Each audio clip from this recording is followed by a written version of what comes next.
আজকে রেসিপি জ্যান্ত রুই মাছের ঝোল। মাছের ঝোলটি করার জন্য আমি এখানে দুটো চারাপোড়া মাছ কেটে ধুয়ে নিয়েছি। আর আলু পেঁপে দিয়ে করব। আলু পেঁপে এখানে কেটে ধুয়ে রেখেছি। জিরে, আদা, লঙ্কা, টমেটো এটা আমি মিক্সিতে পেস্ট করে নেব।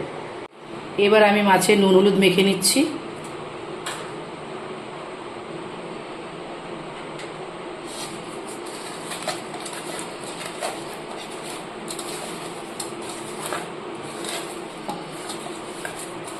মাছগুলো আমার সুন্দর করে মাখা হয়ে গেছে।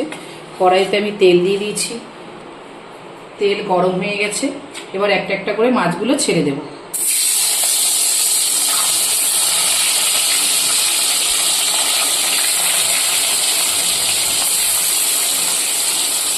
মাছগুলো ভাজা হয়ে গেছে, আমি তুলে নিচ্ছি।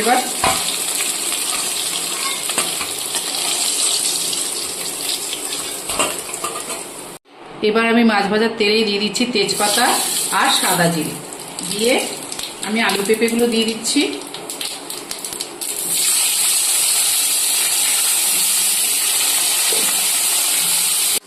আলু পেঁপেটা হালকা ভাজা হয়ে গেছে। এবার দিয়ে দিচ্ছি স্বাদ মতো নুন,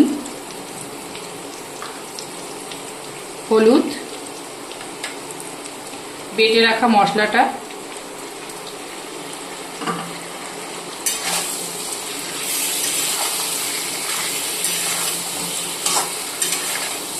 এবার মশলাটা ভালো করে কষিয়ে নেব।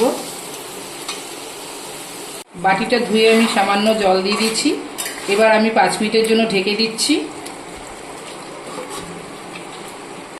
এবার ঢাকনাটা খুলে দেখি। মশলা কষানো হয়ে গেছে, দেখুন মশলা থেকে তেল ছেড়ে দিয়েছে।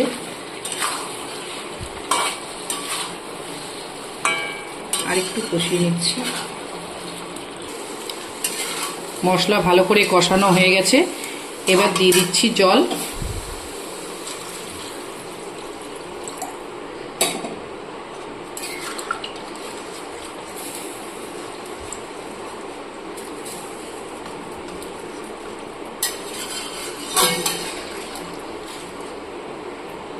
ঝোলটা ফুটে গেছে। এবার আমি ভেজে রাখা মাছগুলো দিয়ে দিচ্ছি।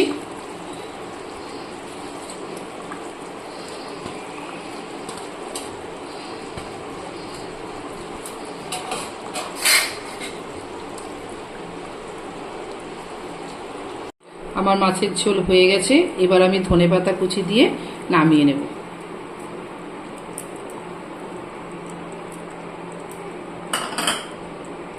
আমার মাছের ঝোল রেডি। আপনারা একদিন বাড়িতে এইভাবে খেয়ে দেখবেন। ভালো লাগলে লাইক, কমেন্ট, শেয়ার করবেন।